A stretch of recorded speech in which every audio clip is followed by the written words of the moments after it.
All right, welcome to Whiskey and Whitetails, the show for those who hunt with passion and drink with a purpose. As always, we're your host. I'm Gus. I'm Matt.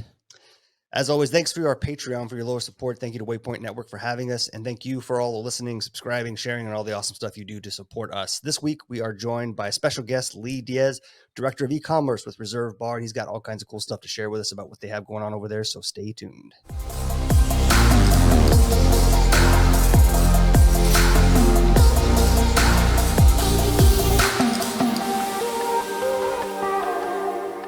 All right, we are hopping live. Lee, thank you for joining us. Yeah, thanks for the invite. We've been going back and forth on a few emails here, and got some stuff in the works for the future. I'm excited about it anyway.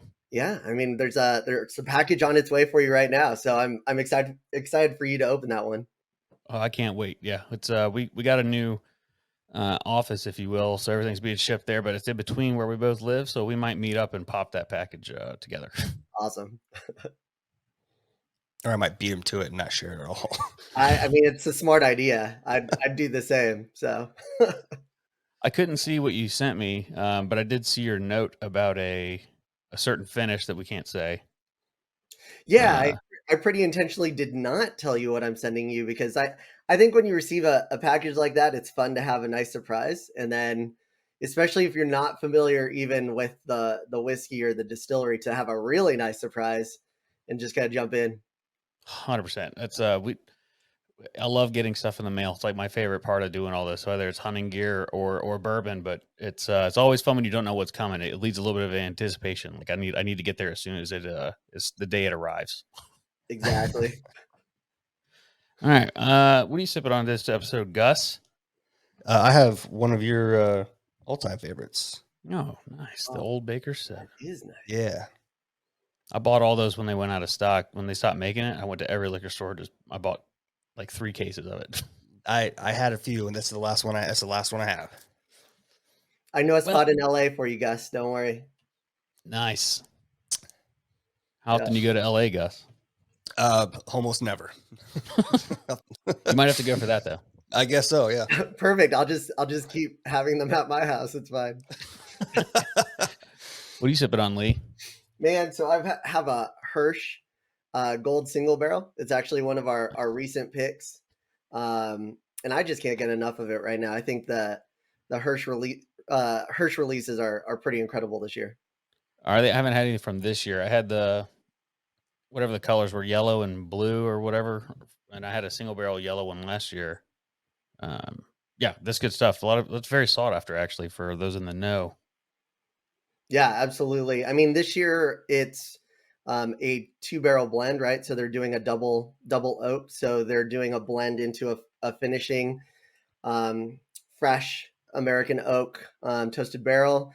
And then next year, I'm probably giving something away for them, but next year there will actually be gold single barrels, which will be really fun. Nice. So I guess I didn't have a gold 2-barrel. Maybe I had a blue one. Or maybe I didn't have either. I don't remember. Thought I had a pick. It could have been a double barrel pick. I don't know. Now I'm curious. I have to go look. I'm drinking. I'm also holding a single barrel, so that could have been the problem. So I got this one a while ago. This is dumped in 2020. Wow. So it's been sitting on the shelf for a hot minute. So I'm a fresh crack of that one. So yeah, we wanted to get on here and kind of talk about Reserve Bar. So I think most people have probably heard of Reserve Bar. Your clientele list is gigantic anyway. Yeah, we've been having a great time just building out our network and the bottles that we offer.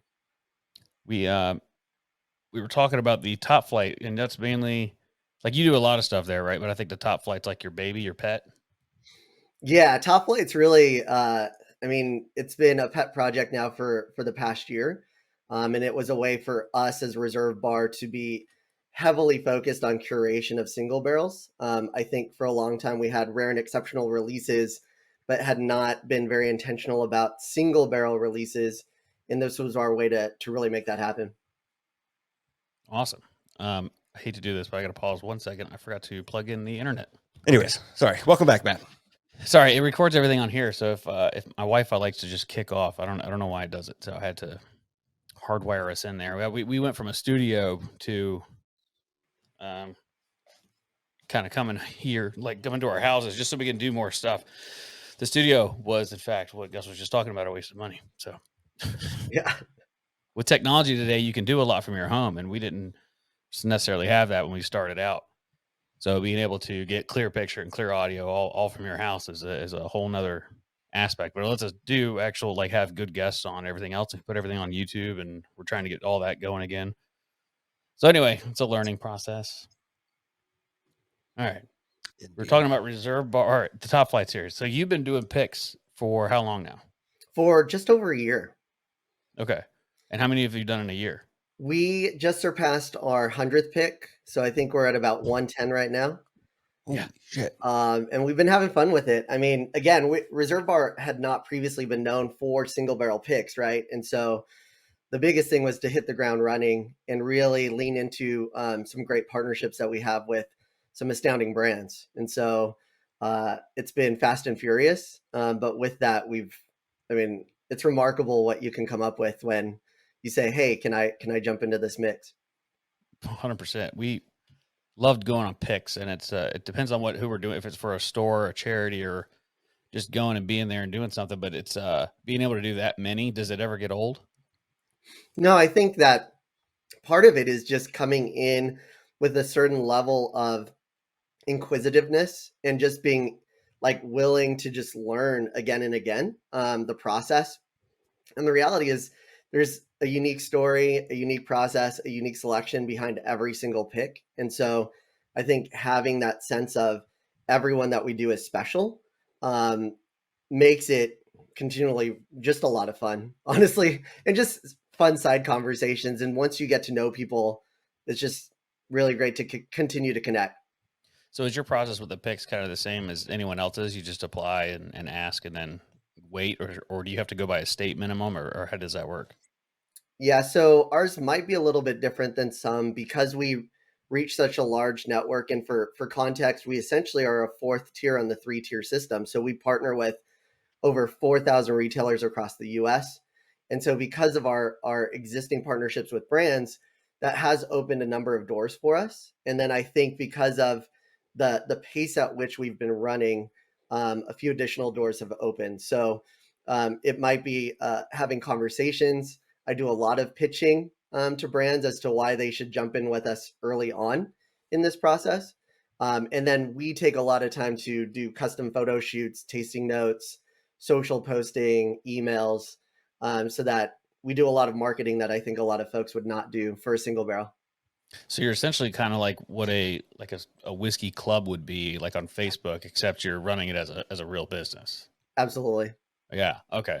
That makes a lot more sense too. Cause, yeah, you are definitely kind of like the 4th tier on a 3-tier system. For those that don't know, on for gigs, they have to be separated. Like you can't buy liquor store can't buy straight from a distillery. They have to buy through a distributor, which buys from the distillery. The distributor can't own a liquor store. It's all done on purpose. So basically, you're getting it after it's already given to a liquor store, and you're helping promote it and push it. Exactly. Perfect. Glad I understood it. Yeah, that was great. Yeah. So that's like that. That's like 2 picks a week on average for a year, but based on what you just said. Yeah. Are you involved in every single one of those? Do you have I would assume you have a team doing that, or No, I've been involved in all but 4 of them. holy cow. Yeah, It's wild. and a lot of that is also creating consistency, right? Like Yeah. I think that we do have a tasting panel within Reserve Bar, and everyone's like WSET certified or has been a judge at like San Francisco World Spirit. So we have a group of people who really have distinguished palates, but also have very specific points of view as far as why we're picking what. And so I think that helps in the process. And then, frankly, in May we went. Well, I guess it was May. The months are bleeding together, but in May we did 15 distilleries within 8 days, and really just packed in a 1,000-mile trip from Atlanta to Louisville and everywhere in between, doing picks along the way. So got to meet the short barrel team for the first time. That was a ton of fun. Getting to know some new brands and then getting to visit some old favorites. Like we did another Elijah Craig barrel proof and an Old Forester barrel proof. And so those are ones that I think everybody loves, but I mean, I love them so much. So let's just go back. Oh, for sure. You can't get enough of those. Most liquor stores around here will just kind of do those main picks over and over again. You don't get to see a lot of the unique stuff that Reserve Bar is putting out. Yeah, absolutely. And you ship just like if they ship to your state, you ship to that state. Exactly. And so we, try to be, try to work within the bounds of just legal shipping, right? So we leverage the ship to states of our retail partner. And we don't go beyond that because we want to make sure that we're always on the up and up. So if you Perfect. can't get a pick that we have, we're sorry, right? Like that's Yeah. there's nothing we can do about it, but we want to make sure that we continue to have a platform by which to do that. Yeah, there was a large company that recently got in a lot of trouble by not obeying those rules. So I can see the reason that you would want to. Yeah, absolutely. So of all the, I'm just browsing the site, of all the picks that you've done, what would you say is your favorite so far? Well, I think from an experience Yeah. standpoint, the first time we did Woodford, I think that was just such a fun thing to do because we were actually greeted by Chris Morris like at the door.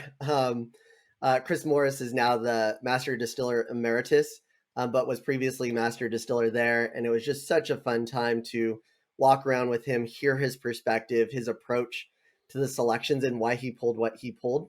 And then having us all agree was phenomenal. And then the full opposite of that is like Garrison Brothers, where we went down midsummer Texas heat. They're having us like climb up and down, this kind of mini rick house to make our selection, and we get to take that all the way through bottling, wax dipping, verification. So like having this, there's so many unique experiences. It's just so fun to see how different everyone is. That sounds like a super long day to have to pick it and pull it and bottle it and wax it. Yeah, they make it fun. I mean, they put lunch in the middle. So you just Okay. sit, you sit down, you have a good time with them. That's like a Starlight. We went to Starlight and did a pick, and they let you taste everything in the morning, and you get up a nice buzz, and they're like, anything you want in the kitchen, it's Oh all man. free. And Okay, so you that's go and you awesome. eat. Have you been there? I've been there, but I haven't done a pick there yet. You got to do one, and make sure when you eat, make sure you get the pizza. Okay. The pizza's fantastic. Pro tip right there. Yeah. That's probably the only one I can give you. So what's next on the? How many do you have right now? I'm looking. So I think right now there's approximately 30 picks that are available.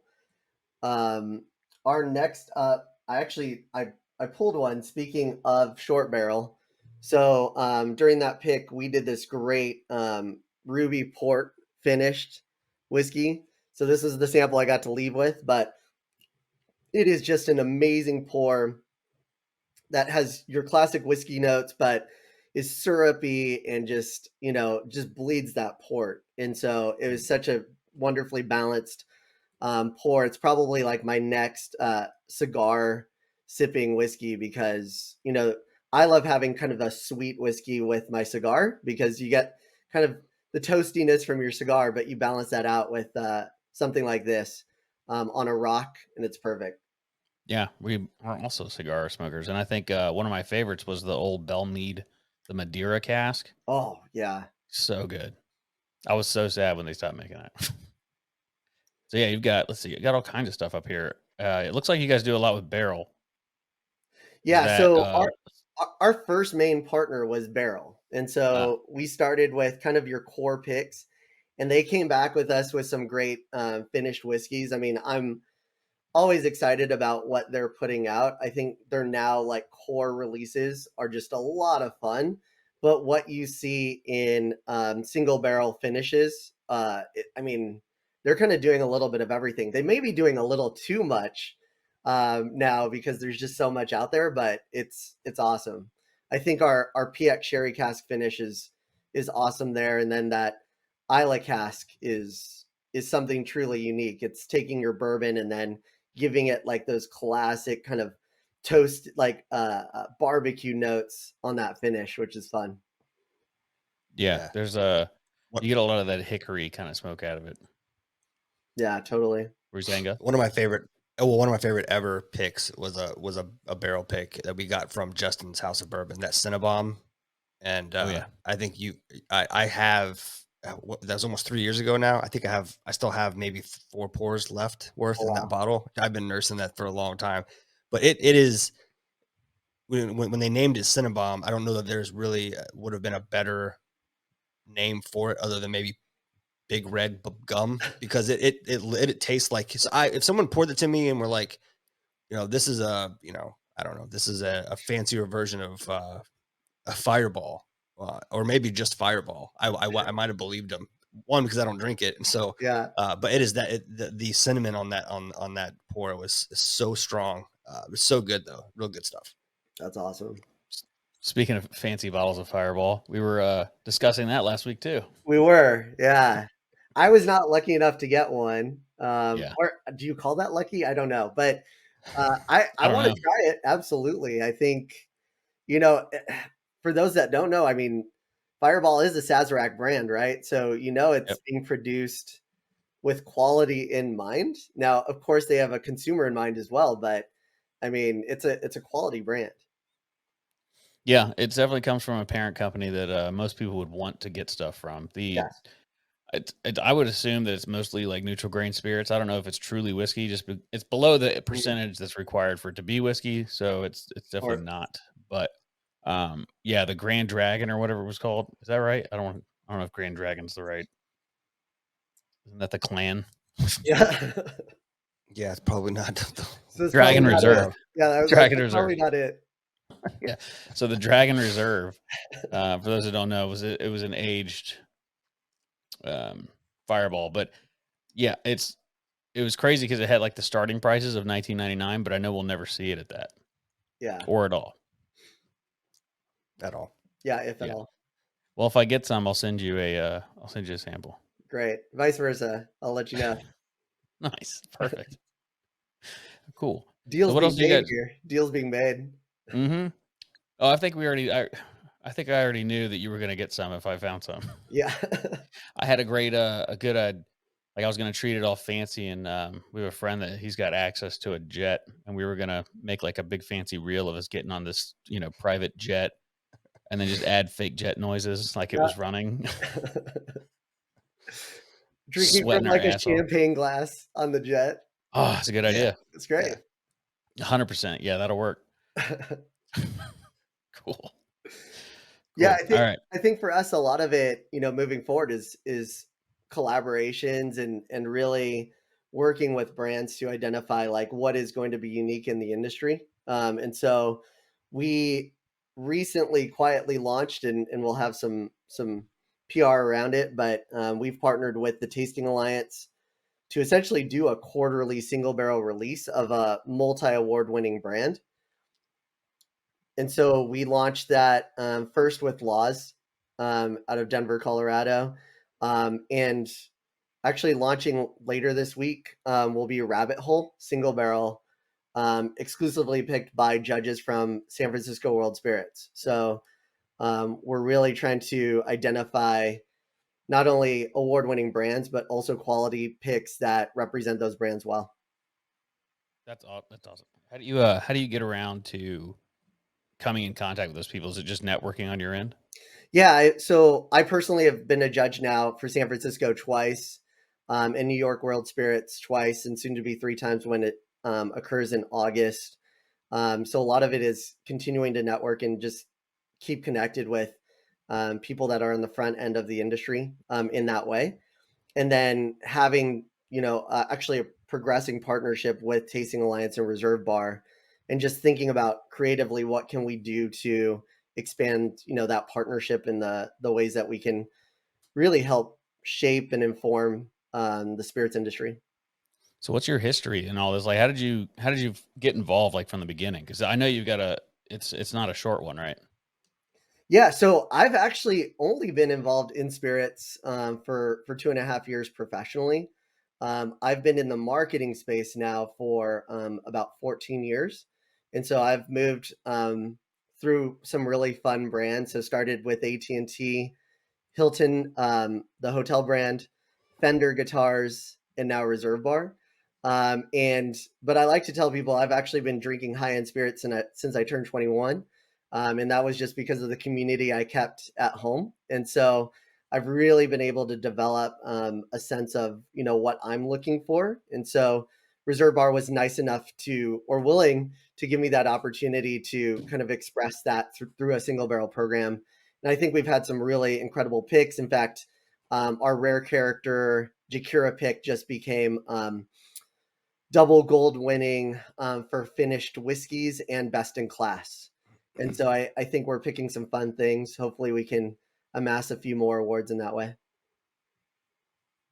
That's pretty cool. That's quite a resume of industries to work in. What the first thing that came when you said Fender, I was curious what kind of crossover do you see or have you seen or noticed maybe in the clientele in those two spaces, right? Because people who play guitar, are generally very specific about what they like and don't like, and Totally. very picky about certain things. And you find the same thing in the spirits world. Yeah, I think that there is just such a natural connection between spirits and music, right? Like I think you can have a few hours of conversation about like what artists love what brands and why. Yeah. And so I think that it's knowing who loves what and the why behind that. For me, and we were talking about partnerships for single barrel, I'm actually actively having conversations with musicians I met during my time at Fender to do collaborative barrel picks. And so, how do we create or how do we select expressions or releases that are really in line with what the person loves, but also in line, hopefully, with the music that they create and tell this parallel story? Yeah, Matt and I are both music. We both love music. We're both one of those strange folks that when we say we'll listen to anything, it literally mean I'll listen. I listen to everything. Like at any given day, it could be metal. Like I see your My Chemical Romance Yeah, poster there. It totally. could be jazz, blues. My family is Cajun. I listen to Cajun music. Anything. Like I just love music. So yeah, I totally get it. Yeah, the only collection bigger than my bottle collection here at my house is my record collection. So, Nice. yeah, Very Sounds like we nice. need to make a trip to Texas. it sounds Yeah, like for it. sure. Yeah. Yeah, for sure. Did we just become best friends? Sweet. I hope so. I hope so. That's what I look for in every relationship, to be best friends. I don't want like mediocre friends. I agree. We've got time for that. Yeah. No, I don't have any records, but I do have I still have all my old iPods somewhere that have all that stuff on it, and I think I Yeah. have a lot of it like saved. I wish I had gotten into records. That's one thing I never. It's like I need another hobby. Like I need a hole in the head, but Yeah. it's I definitely like it. But yeah, I listened to like the pool day this weekend. We're listening to Iration, and then on the drive to work, I'm listening to heavy metal. I mean, it just hits all over the place. I absolutely love music. So when you do, are you picking guys that are like well-known one-name artists? Or are you working with bands, or what are you trying to do? Yeah, it's a little bit of everything right now. I think also talking to kind of artists and friends to see who's into what. Like I don't need to leverage a big name to sell to sell some bottles. I think having a conversation and just be truly aligned with the work and what people love. Like if you love the whiskey, and I've taken friends to single barrel selections because I had like an open spot. Somebody got sick. Why not invite a friend to have a once in a lifetime experience? And to see people's eyes light up, the same thing happens with artists when they get that opportunity, right? And so why don't we create these conversations, allow for that really clear alignment to come together and have some fun doing it? Oh yeah, for sure. It's one thing I noticed when we do picks. It's like the people that don't know anything about whiskey seem to have more fun. And then when you bring somebody that's like a whatever you want to call them, they're all like, "Mm, Yeah. yes, I know, I'm aware." It's like, dude, just have fun. Pretend like you don't know anything. That's the best way to do it. Well, and that gets back to it, like approaching everything with like this level of curiosity, being inquisitive, right? Like have fun with it. If they say, hey, you can climb those barrels and drill out the hole to get your sample or whatever, you like, just go do it and enjoy that experience, and that's a part of now that story of that selection and really a part of your relationship with that brand. And I look back on some of those selections and just really am in awe of what we've been able to experience. So when you do these picks, are you bringing like a store owner and whoever they want to bring, or is it just anybody? Yeah, so usually it will be again at least one, well, at least two or three if we can, people from Reserve Bar or related to Reserve Bar, and so they may be even media partners. They may be judges that we've connected to over time. Just making sure that we essentially verify the selection by more than one palette. So I really don't want there to be a selection where it's just me. Now, sometimes when you get those like selections by mail, it will end up being just you. But I do like to push on the brands to send, if they're going to do selection by mail, send out at least 2 samples so that we can have a conversation. So there can be a level of discernment that hopefully pays off in the end when somebody gets to enjoy, that first pour. What do you do when there's like 9 barrels and you're all over the place? Luckily, we haven't ever been all over the place, but generally, if they give you 9 barrels, they probably want you to take 2 anyways. So I find that like if somebody puts out more than 6 samples, they want you to ask if you can take more than one. So that's a nice thing to kind of have in your back pocket. But I think we as a team collectively are pretty well aligned on what we're selecting.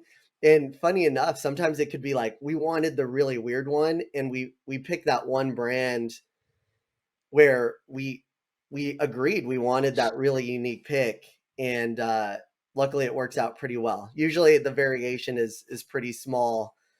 I think the hardest one that we've had so far is doing that Maker's Mark private selection and getting down to those 10 staves. Like that was probably the hardest discussion of like, oh, remove this, add this, versus here's your 3, 4, 5 barrels, select one of these. Yeah, no, I want you to put one more French oak in there, and yeah, no, Yeah. That Some, I sounds get that. very, very overwhelming. get the cuvee in there, man, just drop it in. Yeah, I'm still mad that they got rid of mocha, but that's a different conversation. do they tell you why? No, I don't Yeah, I don't know know why. either. Yeah. I think it was too popular and they named it too early. Like if they had made it a different name, no, like people wouldn't have been stuck on mocha as a name. And so I think people just came in and built like, oh, I need more mocha. Yeah, should have called it cotton. Yeah. And people were like, oh, I don't need cotton in here. I'll dry it out. That's All right. funny. The the experience thing you were talking about, I keep thinking about all the work you said that went into the Garrison Brothers pick versus some of the other ones you've done. And it's like I was thinking about, if I walk up to my bar and I'm looking at bottles I want to pour, bottles that I'm proud of, I'm gonna be way more proud of that Garrison Brothers bottle, that I climbed ricks to get to barrels, and then I took it through the whole process. I think that kind of process sounds like a lot of fun. It's not like Matt said, it sounds exhausting, like a long day, but it sounds like it would be a really proud bottle to take home. Yeah, it's one of those things where I mean just every place has a story like that. And I think the gap is that, with single barrels sometimes becoming a little bit over commoditized, you miss out on the story behind that selection. Hopefully with the use of our site, we can tell a little bit more of that story. Hopefully people read that. They probably don't, but if they do, they get a sense of like, oh, we kind of went through this journey to make this pick. And I think that's part of it, is just knowing people are very intentional about making those moves. Yeah. That's a huge part of the picks too, because a lot of times people will go on picks and just pick what tastes good to them, and they don't really consider that you may have a weird palate or what you should be. Do you ever do that? Do you pick based on its uniqueness, or do you pick more on we think people will like this, other than just I like it, or it's a little bit of both? It's a full range. I think that I don't want to pick things that are just things that I would like, because I think there is a very diverse array of interests, right, around tasting notes and experience. I think for us, it's when we make a selection, being able to speak to why we made that selection. So, hey, this is very different from what you're normally going to get with the entry level SKU, And the reason why we picked it is because it's so different. Or, oh man, it had this standout note that is so unique. We wanted to have that standout note because, I've had X number of other barrels and these were all great, but they were just too in line with what the brand was. Did you go to the pick at Limehouse or at Yellowstone? Yeah, the Limestone? pick at Yellowstone was great. Did you meet Steven? Mm-hmm. He's a character.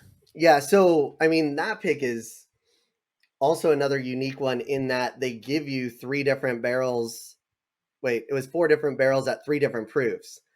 And so you're not only thinking about the tasting notes, you're really thinking through what do I enjoy at what proof. And so it's a beautifully curated selection because you're not only thinking about which of these 4 barrels do I love, but which barrel at what proof. And so we didn't pick the highest proof because that was like where it gave us just a perfect pour, right? So yeah, we did when we did ours. It was the higher proof ones to me just had a lot of ethanol in them, and I know people. There's proof hounds out there, just like there's age hounds, but it was we all kind of were. We weren't. None of us. It was me and one of we. At the end of the day, we all ended up selecting the same barrel, but like working through it, it was there was some back and forth. Some try this one, try that one.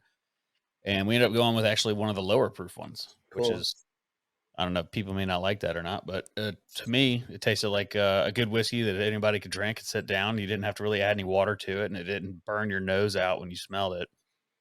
I think that's actually what Yellowstone does, right? Like I think they've hit that very kind of happy medium in bourbon where like I know any Yellowstone, bottle I pick up is going to be just like kind of a perfect pour. Anybody can enjoy it. And so I think there's a fine range in there. Were there any you said the top end, but were there any where you're like, oh, this is out? Like I pick number 1 at the highest proof is completely out immediately. Not really. I mean, there was like one or two that to me just were over. Just they just smell like ethanol. They just smell like straight, Mm. alcohol. That wasn't. But as far as flavor, no, they all had pretty much the same flavor, and all of it was really good. It's crazy what they can do on a pot still, and Yeah. it's crazy how much they can put out of that pot still. Like Yeah. a lot They're of these places Warren. you go to, and they got column stills running all the time, and these guys are putting out a lot of product through that little still. Yeah, for sure. Assuming they make it all, who knows?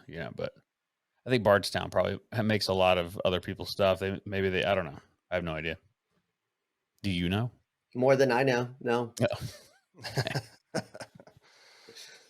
awesome. So one of the things I wanted to talk about was, well, do you hunt at all? Man, I've been trying to convince friends to take me hunting. So I only benefit from the outcomes of their hunting. So I have a buddy, I call him like the man's man in Dallas, where like he goes bow hunting in the middle of Colorado and comes out with like a giant like deer on his back, like mud on his face, everything, right? So whenever he comes back from hunting, I get that summer sausage and those cuts. But I haven't been myself. I grew up in California, so it was mostly like surfing and playing guitar. That was pretty much it. So Would you want to go hunting? I'm in. Do you want Name to the do day. like straight to the fire? Because we're planning a like a Patreon getaway Sweet. with it'll be kind of small, but it'll be camping in the woods for like 3 days and hunting and eating whatever we bring. I'm Plenty of in. whiskey. Yeah. Perfect. I'm gonna write a note If of there's that. a spot, I'm in for sure. Oh, there's a spot. It's a national forest. You're gonna have to get a hunting license for We're doing it in North Carolina, so Right. I'm gonna make a note of that to add you to the list. Yeah, there'll be no shortage of people there that are willing to help Is it take somebody hunting for sure. is it BYOB? Bring your own bottles. I'll bring a few. For sure. Yeah. All There's right. gonna be Absolutely. I'm hoping that we all kill pretty early and we just spend the next 2 days drinking and eating, but Sounds great. you never know. That's always the goal. Yeah. But you kind of want to enjoy hunting too. It's like it's a bit of a it's a bit of a, I don't know, the words escaping me. A conundrum. A conundrum, or yeah. Yeah. It's like when you go out west, like you were talking about your buddy there, to take a weekend hunt in the backcountry of Colorado, and you have a beautiful bull elk the first day, but you got a week to be out there. You just got started, right? And you're having a good time. Do you really want to stop now? But also, like, you may not ever get this chance again. So Totally. yeah, it's tough. Wow, that's Good awesome. stuff. And then you could do what we did and go to elk hunting and spend 6 days in the woods and kill absolutely nothing. Oh no. Kill nothing but time and money. Yeah, we killed a grouse, which was delicious. But other than that, we talk about doing it again. That's one thing we've learned about hunting is like if you don't make it happen, it just doesn't happen. It's like Totally. it's never gonna like a barrel pick. I feel like it's easier for me to go on a barrel pick than it is for me to go on a hunting trip sometimes. Well, these days for sure. Mm-hmm. Hunting, fishing. I mean, if you don't plan around it and just do it, it's not going to happen. The other thing too about doing a barrel pick is it'd be pretty sick to do like a Veterans Day thing where you go out into like somewhere. We have a Camp Hero, Kentucky, so they have veterans out there. They're all into bourbon. Do a pick with them. So it's a charity pick. It would be, but then do like a hunt paired with Wow. a barrel pick. That would be pretty sick. Yeah. That's something to think about. I might write that down too. Yeah, write that down. We can Write that make down. that happen. Yeah, that would be awesome. Called a pick and a hunt instead of a picnic. Hell yeah. All right. So yeah, we're gonna take you. We're gonna try and get you into some kind of hunting scenario. How about fishing? Do you like to fish? Love to fish. How about turkey Nice. hunting? I have never been turkey hunting, but I'm down to learn. I mean, That'll be another one. do I just run around with a knife and try to find a turkey? Is that Sure. Oh, no. I mean, No, you no. can. They're faster than you, I promise. Yeah. Hell, Texas has all kinds of stuff to hunt. You can know. hunt stuff there that we can only dream of hunting unless we go to Texas. So I just haven't made the right friends. yeah. Look no further, feller. You found us. Well, get Yeah. in touch with Triple Drop and make a thing out of it. We got some ranch friends down there that have some ranches and they're closed fence, but they're big enough I mean, they're like counties and counties wide. So it's not sure. like it's not like 100-acre closed fence. It's, how much does Triple Drop have? Do you remember? I don't remember. I'm not even sure I'm not sure they are high fence though. I think they're obviously at fence, but I don't remember. I have to go back and look. But maybe not. they are, yeah, they have a really cool program going on there. And they're located in between like Corpus Christi and Houston, I think. Something like that. But Just a few hour drive. Easy. yeah, everything's a easy. 2-hour drive in Texas. We'd have to fly into Houston and ride down with you. I don't think you can fly into where they're at, but yeah, I'm gonna write that down too. Yeah, there's all kinds of stuff we can do together. I got tons of family in Houston. We can fly in and hang out true. for. We're just flying to Dallas. We can drink for a few days, then we'll drive to. There you go. All that sounds even like better plan. Yeah. That's one thing with getting rid of the studio. We'll have a little bit of spending money now for some trips. Yeah, that was the whole purpose of it. Yeah.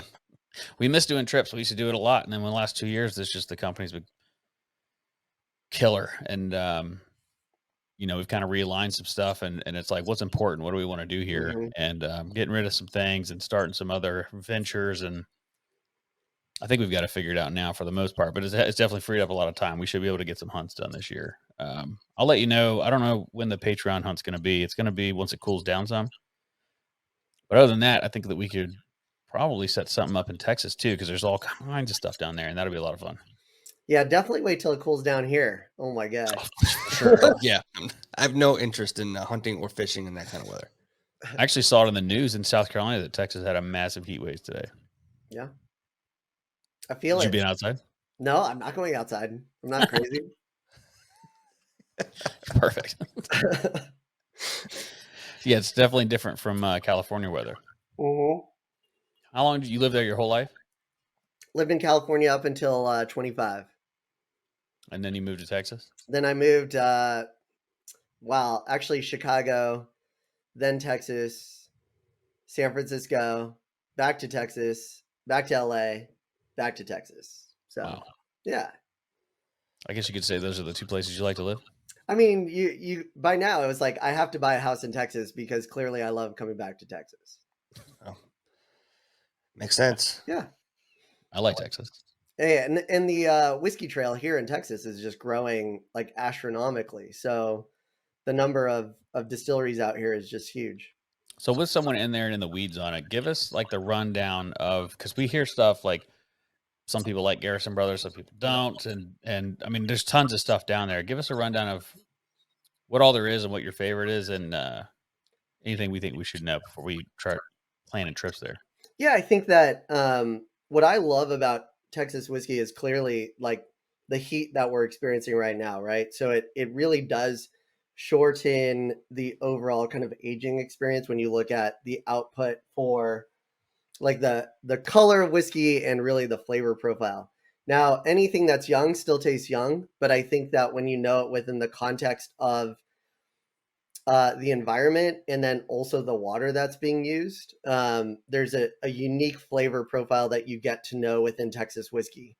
And so I think Balcones does this incredibly well with their like single malt, for instance, because Texas sits instead of limestone in Kentucky sits on the Red River. Red River is very silty mud, right? It's a red river. Um, no matter how many times you filter that out, it doesn't come out completely. But there's a certain depth and flavor profile that silt actually gives things like an American single malt, and so it actually adds depth and a really good finish to your whiskey. And so once you know that profile, you kind of get it everywhere. But that's actually why I love Texas whiskey.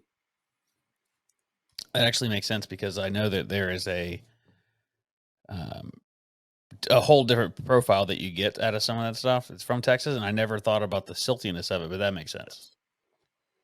Is there a distillery or producer down there in Texas that's maybe newer or smaller that you kind of had your eye on? Wow. I actually just went to gosh, who was it? Well, we actually have one right down the street. So we have Lockwood, which has been really fun. I think we're seeing a lot of just startup distilleries kind of come up.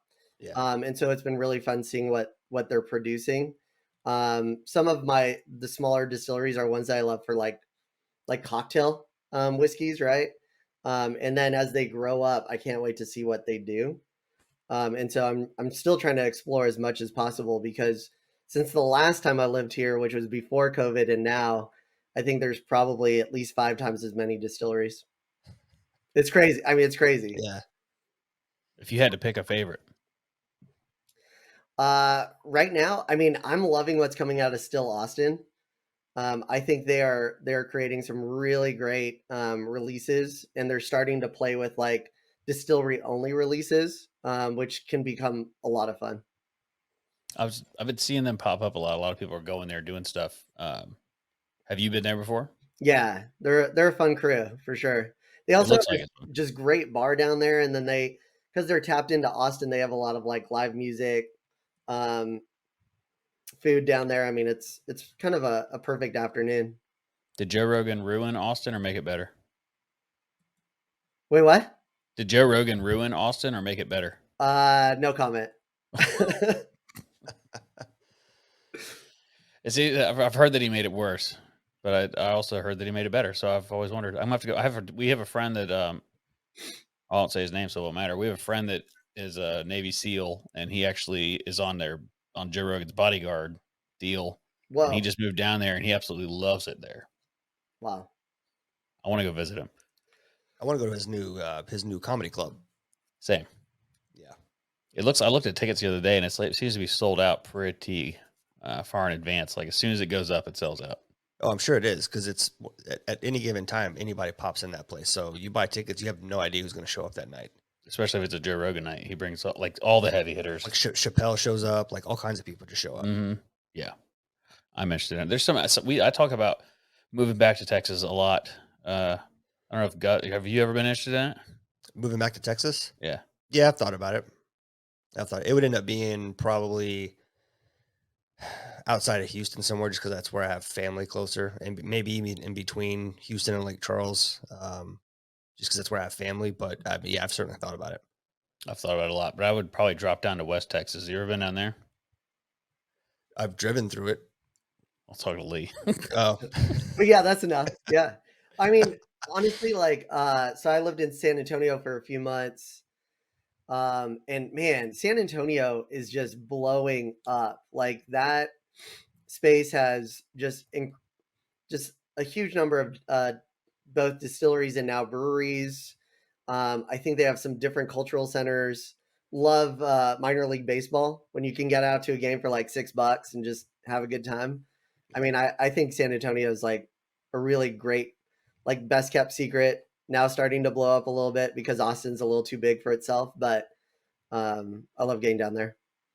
There was a town outside of San Antonio. I think it's Georgetown. I've been there a few times, but I like that area. And then we have podcast friends in Corpus Christi. Oh, Shout out to cool. BS Booze podcast. We've had them on before. There's just a lot in Texas that appeals to me as opposed to. I mean, I've lived in the South pretty much my whole life, but I like the heat. Yeah, I don't know if you'd like the heat right now, but I think I would. I think I'd be all right. beats the snow in Maryland. Yeah, I don't ever want to go back to Maryland. I was stationed in Maryland for a while, and I met some really cool people there. I will say that, but it wasn't a highlight of my existence on this planet. There was another one I wanted, Jefferson. So you guys did an Oceans cast. yeah, so we just released Jefferson's Ocean single barrel. Did you go there for that, or they sent it to you? That one they sent to us to taste. We do have two other Jeffersons up, so the Pritchard Hill and the Double Oak. So those two we did go to Jefferson's. And if you've seen the news, like they have a big plan to build an actual like a giant distillery space and hosting space. When we went, you would miss the street when you got there, and then you would pass right by it when you were passing by the area. Like it is very indescript, but a really fun spot to hang out in. That's what I've heard. That it's really small, and then it's kind of like Penelope was, where it's just like they have everything in a Connex box, kind of, and you come in there and taste it, and it's like here you go. But do you like historically? Have you been a friend of Jefferson's? A His, fan? historically, I have enjoyed Jefferson's. I think our Pritchard Hill pick is phenomenal, and then this Oceans pick is actually a lot of fun. I have really enjoyed kind of the notion of Oceans, right? Like the idea of like, hey, this barrel, going everywhere. It feels a little bit gimmicky, but it's also really fun to kind of think about uh just what you can do with whiskey, right? Like it kind of feels gimmicky, but also like, yeah, just go put whiskey on a boat and see what happens. Like there's something fun with that I've now pitched multiple distilleries other ideas of like, what if you could put whiskey on the base of a national landmark and just have it sit there for, like what is the next kind of fun, unique thing to do? Um, I yeah, think it's a great thing to pitch because a lot of the times the stories are made up and don't make any sense for a lot of these distilleries. yep, So if you can actually put a story into what's in that bottle outside of, oh well, this guy used to be a preacher or whatever Elijah Craig says. But I always find it fascinating the ocean story. Now there's a lot of people that you meet that like it, but it seems as people get into whiskey, they do kind of look at it to be a little gimmicky. yeah, I totally. I mean, I think it's a fun story. That barrel's traveled more than I have, so for sure. Way to look at it, yeah. Yeah, it'd be cool to put one underneath where Francis Scott Key wrote the national anthem, just because of the story that goes along with that in whiskey. But what was that? It's in Maryland. I've been to it. I don't Whatever. remember. I don't either. It'd be yeah, cool to put it there. we've talked about tour buses for artists. Getting back to that, we've talked about could we do like the world's highest barrel selection? So like actually helicopter barrels up to some random peak and do a selection up there, like crazy stuff. But I think some of those conversations become a realistic idea. Like you start in this crazy place and then it becomes a thing. I would have loved being in that room when some dude was like, "Hey guys, I got this idea," and it wasn't some dude; it was their owner, right? But hey, I got this idea. What if we put this on a boat and you see what happens? And I mean, the output was awesome. I always wondered if it was, hey, we're running out of room, but there's this barge sitting over here. Yeah. That's what I always thought it kind of probably started as, and they were like, let's make up something cool that's not that. I know a guy with a boat. Let's just put it Yeah. on there.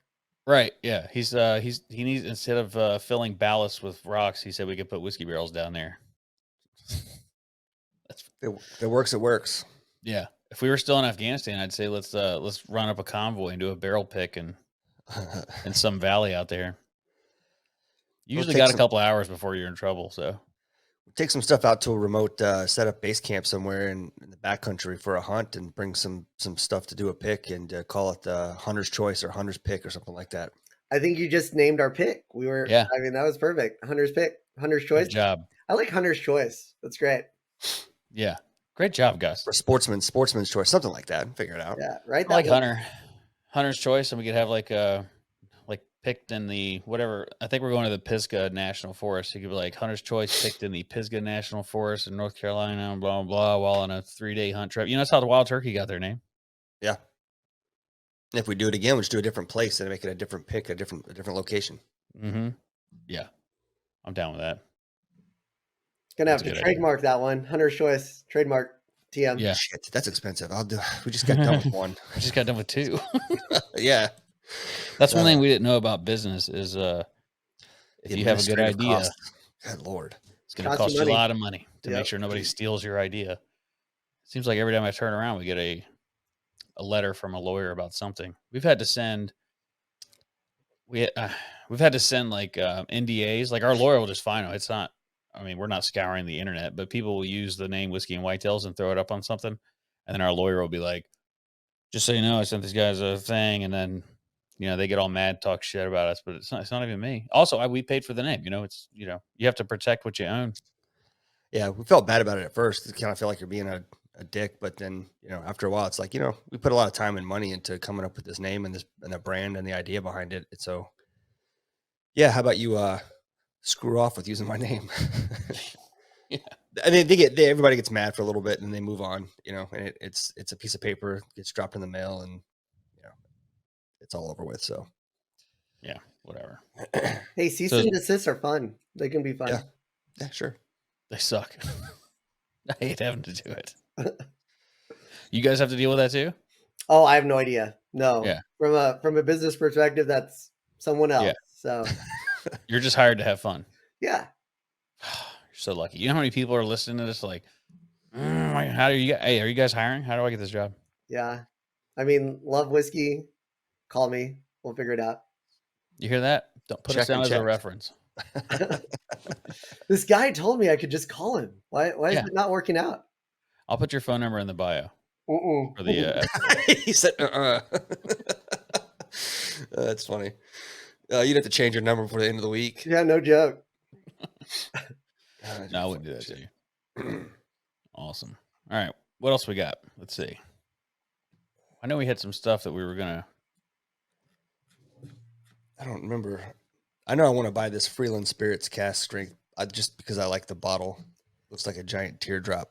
Oh, I mean, Freeland, come on. I mean, they are such a well-kept secret. If you don't know Freeland, I mean, we only have that single barrel on our site. Go to their site. I love what they're doing. Woman owned and operated, just really fun people to talk to.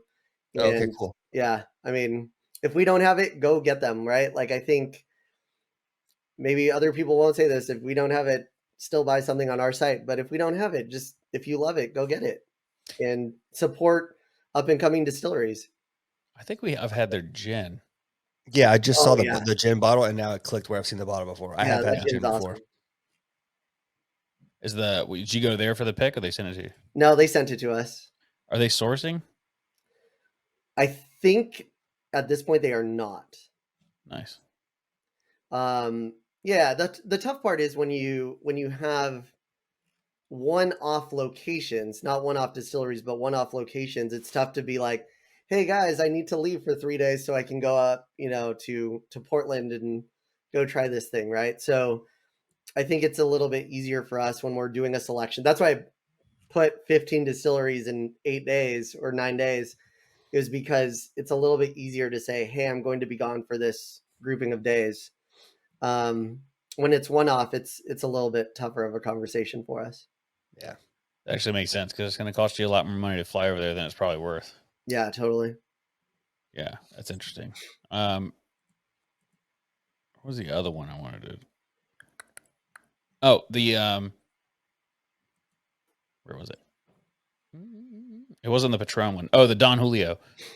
Tell me about that because I got a friend that absolutely loves Don Julio, and I might buy that as a gift. Yeah, so I mean, I would go as far to say as single barrel selections. I mean, think about every other spirit category and how unique those selections can get within that category, right? And so we now have actually a good handful of single barrel tequila selections, repos and añejos, and it's really because you can look at your core SKU and then you can have a single barrel that is completely different from that core. And I think that when you're hosting folks, actually, if you're looking at trying to do a distinctive single barrel, that's maybe $3, $4, $5 more than the regular SKU. That's tequila right now. Wow. Like those SKUs are not very far off. Whereas in whiskey and bourbon, like though that the dollars and cents is a little bit farther off oftentimes, right? And so, I mean, if you're building a back bar and you want to have something unique, I would just only be doing single barrel tequilas because if I'm mixing with it, I'm doing my reposado old fashioned, I'm doing even kind of your repo mules and things like that, like give it a little bit more of a profile, great flavor, but very distinct.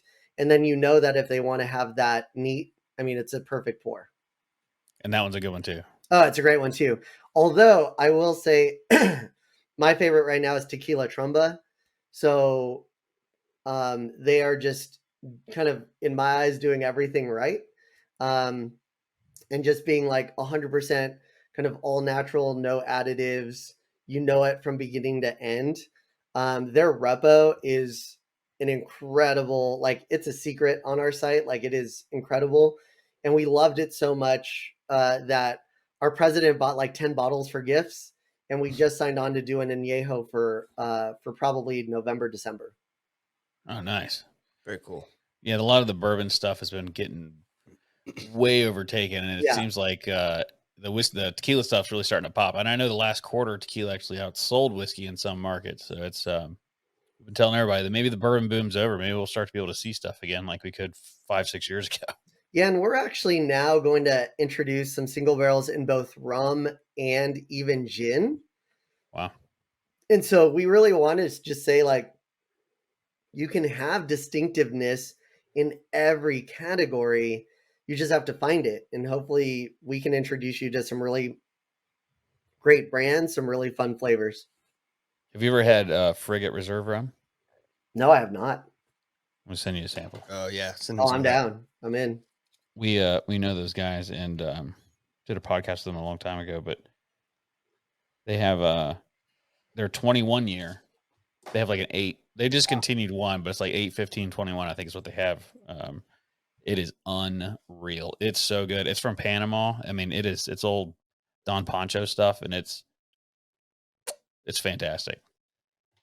I don't know that they do single barrels, but we can ask. Yeah.